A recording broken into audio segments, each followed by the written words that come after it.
আমাদের পশ্চিমবঙ্গটা রাজনীতিতে শেষ হয়ে যাচ্ছে। কিন্তু রাজনীতিটা করছে করুক, ভালো জিনিস, কিন্তু সব গরিব মানুষকে তো দেখতে হবে। শিল্প হলেই তো বেকারের চাকরি হবে, শিল্প তো অতি অবশ্যই দরকার, বাংলার তো শিল্প বলে কিছু নেই। আর ওই অন্নপূর্ণা ভান্ডার, লক্ষ্মীর ভান্ডার, এই নিয়েও একটা অনেকে পাইনি, অনেকে পাচ্ছে, মানে এটা একটা মিক্স দিয়ে আছে। প্যাসেঞ্জাররা ভালোভাবে যাতায়াত করতে যেতে পারে, ওই জন্য মানে হকার মুক্ত ট্রেন চাই। হ্যাঁ, আপনার এই হসপিটাল গুলো তো বেসিক ট্রিটমেন্ট পর্যন্ত হয় না। হ্যাঁ, আপনি সঙ্গে সঙ্গে যাবেন, একটা ক্রিটিক্যাল পেশেন্ট নিয়ে সঙ্গে সঙ্গে আপনাকে রেফার দিয়ে দেওয়া হবে।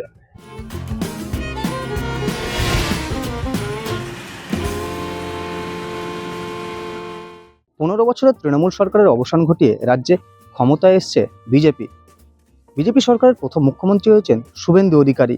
নতুন সরকারের কাছে সাধারণ মানুষের প্রত্যাশা কি, যাত্রীরা কি বলছেন তা জেনে নেব তাদের কাছ থেকেই। এই হকার মুক্ত ট্রেন, এই হকাররা এসে গুদোগুদি করছে, যা তা নোংরা ব্যাগ গুলো গায়ে লাগাচ্ছে, ওইটাই হকার মুক্ত। এমনি তো আগের থেকে প্যাসেঞ্জার বেড়েছে, তো প্যাসেঞ্জাররা ভালোভাবে যাতায়াত করতে যেতে পারে, ওই জন্য মানে হকার মুক্ত ট্রেন চাই। তবে ওই ফুটপাথ, কলকাতাকে ফুটপাথটা পুরো টোটালি ক্লিন করা, এটা যেটা সরকার করছে খুব ভালো একটা উদ্যোগ, এটা অবশ্যই ভালো। ওই অন্নপূর্ণা ভান্ডার, লক্ষ্মীর ভান্ডার, এই নিয়েও একটা মানে আছে। অনেকে ভেবেছিল যে লক্ষ্মীর ভান্ডারটা প্রথমে, মানে এটা সরকার থেকেই প্রথমে বলা হয়েছিল লক্ষ্মীর ভান্ডার অ্যাকাউন্ট যাদের আছে তাদেরকেই মানে আর করতে হবে না, চলে যাবে। কিন্তু তারপরে দেখা গেল ফর্ম নিয়ে বিস্তর বিভিন্ন রকম জল ঘোলা, বিভিন্ন রকম তো ফর্ম ফিল আপ করাও হলো, অনেকে করলো, অনেকে পাইনি, অনেকে পাচ্ছে, মানে এটা একটা মিক্স দিয়ে আছে।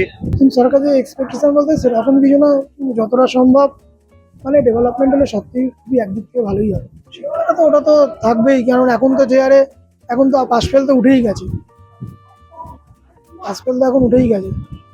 এখন যদি ওটাকে যদি নতুন করে চালু করানো যায়। নতুন সরকার এসছে, আমরা চাইবো নিশ্চয়ই দেশে উন্নতি হবে, আমরা যাতে আমাদের শিক্ষা ব্যবস্থাটা উন্নতি হয়, এটাই আমরা সবসময় চাইবো। যারা কর্মহারা হয়ে যাচ্ছে তো তাদেরকে অবশ্যই একটা কিছু তো একটা কর্ম দেওয়া উচিত, যাতে তারা কিছু খেটে খেতে পারে, কারণ তাদের পেট চালানোর মতো কিছু নেই। অত্যাচার রেলের জন্য এই যাত্রী সুরক্ষা, আমাদের যেরকম মানে সুরক্ষা, আমাদের সব সুবিধা, এই জল, এই নানা রকম জিনিস সুবিধা, আমরা সাধারণ মানুষের যা চাহিদা আর কি চাই।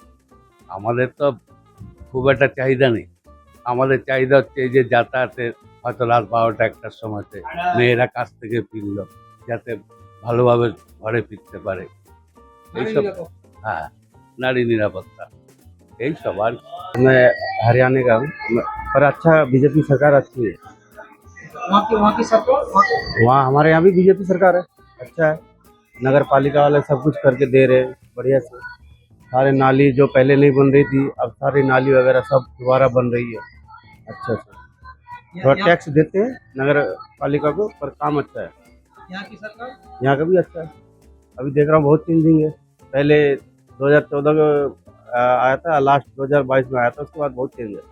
ফাইন্যান্সিয়াল ভাবে সাপোর্ট নয় তাদের জন্য এই যে সরকারি গভর্নমেন্ট হসপিটাল গুলো অবশ্যই ভালো হওয়া উচিত। কারণ এখন একটা ক্রিটিক্যাল পেশেন্ট যদি একটা হসপিটালে যায়, তো আমরা সঙ্গে সঙ্গে কি করি, রেফার দিয়ে দিই, যে আপনি এই রেফার দিয়ে দিন, আপনি কলকাতা মেডিকেল কলেজ বা কলকাতা যে কোনো একটা মেডিকেল কলেজ।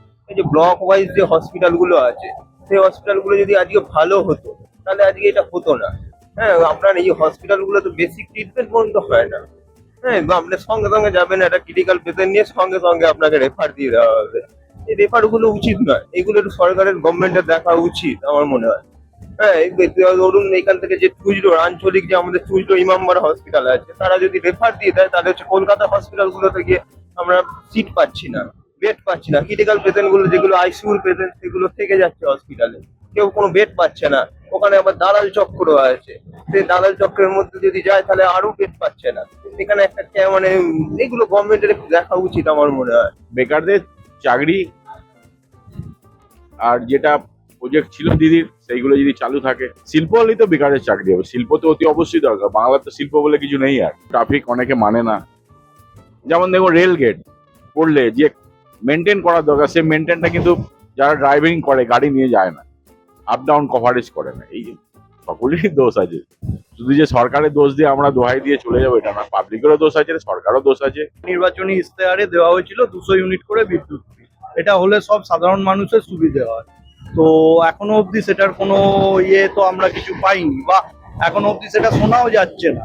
তো সেই জায়গা দিয়ে বলতে পারি সেটা এখন প্রত্যাশা আছে বা আশা আছে। নতুন সরকার তো এখনো খুব বেশি দিন হয়নি, তো এখনো আশায় আছি যে হয়তো হবে। আর যেটা আর একটা যেটা পুরনো সরকারের সময় আয়ুষ্মান ভারত যেটা চালু হয়নি, তো নতুন সরকার এসছে যেটা ডবল ইঞ্জিন সরকার, তো আয়ুষ্মান ভারত চালু হওয়ার কথা ছিল, এখনো অবধি তো সে ইয়ে নেই বা হয়তো সব জায়গায় মানে ইয়ে যাচ্ছে না, মানে পৌঁছচ্ছে না। তো আমরা হয়তো আস্তে আস্তে হবে, আশায় আছি যে হয়তো হবে পরবর্তীকালে। তারপর এই অন্নপূর্ণা ভান্ডার, লক্ষ্মীর ভান্ডার এই নিয়েও একটা মানে ইয়ে আছে। অনেকে ভেবেছিল যে লক্ষ্মীর ভান্ডারটা প্রথমে মানে এটা সরকার থেকেই প্রথমে বলা হয়েছিল লক্ষ্মীর ভান্ডার অ্যাকাউন্ট যাদের আছে তাদেরকেই মানে আর ইয়ে করতে হবে না, চলে যাবে। কিন্তু তারপরে দেখা গেল ফর্ম নিয়ে বিস্তর বিভিন্ন রকম জল ঘোলা, বিভিন্ন রকম ইয়ে, তো ফর্ম ফিল আপ করাও হলো, অনেকে করলো, অনেকে পাইনি, অনেকে পাচ্ছে, মানে এটা একটা মিক্স ইয়ে আছে। এবার রাস্তাঘাট, আমরা সেলসের কাজ করি, আমাদের রাস্তাঘাটে আমরা সব সময় ঘুরি, আগের সরকারের সময়ও ঘুরছি, এখনো ঘুরছি। তো বৃষ্টির পর রাস্তাঘাটগুলোর অবস্থা কিন্তু আস্তে আস্তে ভগ্নপ্রায় হচ্ছে। আমরা আশায় আছি এগুলো হয়তো ঠিক হবে, আস্তে আস্তে হবে, কিন্তু মানে রাস্তাঘাটগুলোর অবস্থা কিন্তু খারাপ হচ্ছে অলরেডি। বিভিন্ন জায়গায় আমরা শহরাঞ্চলে থাকি, কাউন্সিলর মানে বোর্ড ভেঙে গেছে, পৌরসভা বোর্ড ভেঙে গেছে, রাস্তাঘাটে কাজ হচ্ছে না, ইলেকট্রিকের লাইট ঠিকঠাক মতো আসছে না। এগুলো মানে বিজেপির আমরা মানে লোকাল লোকেদের কাছে বলতে গেলে তারা বলছে আমরা তো এখনো ক্ষমতায় মানে ক্ষমতায় কাউন্সিলরের ক্ষমতায় আসিনি, পুরোনো কাউন্সিলররা রিজাইন নিয়েছে, মিউনিসিপ্যালিটিতে আপনারা কমপ্লেন করুন। কিন্তু আমরা কাদের কাছে যাব বুঝতে পারছি, বিধায়ককে গিয়ে বললে বিধায়ক বলছে ঠিক আছে আস্তে আস্তে হবে। তো এগুলো আমরা আশায় আছি পরবর্তীকালে হয়তো হবে, কারণ নতুন সরকারের বয়স কম। প্রত্যাশা, দেখুন প্রত্যাশা সবসময় তো ভালোই থাকবে, ভালো রাখাই উচিত সরকার সম্পর্কে এবং দেশ সম্পর্কে প্রত্যাশা ভালো রাখাই উচিত। আশা করি ভালোই হবে, সবে তো শুরু, এখন দেখা যাক, আর এখন সময় রয়েছে। তারপরে সমালোচনা আলোচনা যেটাই হোক সেটা সময়ের ব্যাপার, সময় হলে করা যাবে। হ্যাঁ নিশ্চয়ই, সরকারের যখন দায়িত্ব নিয়েছেন তারা নিশ্চয়ই বেটার কিছু করার জন্যই দায়িত্ব নিয়েছেন, ভরসা তো রাখতেই হবে। আমাদের আসল কোনো রোজগার নেই, সব বেকার। দিনের দিন আপনার বলুন জিনিসের দাম বাড়ছে, সব জিনিসের দাম, পেট্রোলের দাম বাড়ছে, আবার ইথানল E20 গাড়ির মাইলেজ কমে যাচ্ছে, গাড়ি পুরোনো গাড়ি আর চলছে না, গাড়ি স্টার্ট বন্ধ হয়ে গেছে। এইগুলি সরকারকে দেখতে হবে। কলকারখানা তো চাই নেই, আমাদের পশ্চিমবঙ্গে কলকারখানা বলে কিছু নেই। আমাদের পশ্চিমবঙ্গটা রাজনীতিতে শেষ হয়ে যাচ্ছে, কিন্তু রাজনীতিটা করছে করুক, ভালো জিনিস, কিন্তু সব গরিব মানুষকে তো দেখতে হবে। যেরকম আপনার বলুন ট্রেনে হকার উঠতে দিচ্ছে না, হকার উচ্ছেদ করে দেবে, তারাও তো গরিব মানুষ, তারাও কোথায় যাবে? সকলকে নিয়েই তো আমাদের ব্যবসাটা। আমি যে কিছু ব্যবসা করব, তারাও তো আমার কাছে আসবে, আমি তাদের কাছে যাবো, এই তো হলে ব্যবসা। কিন্তু এই সরকার আপনার সবাইকে দেখতে হবে, একতরফা করলে হবে না। কথা বললাম রেল যাত্রীদের সঙ্গে, তারা যেটা বলছেন যাত্রী সুরক্ষা থেকে কলকারখানা, শিল্প থেকে স্বাস্থ্য, সবটারই উন্নয়ন হোক বাংলায়। হুগলি থেকে সুজয় মুখোপাধ্যায়, এই সময় লাইভ।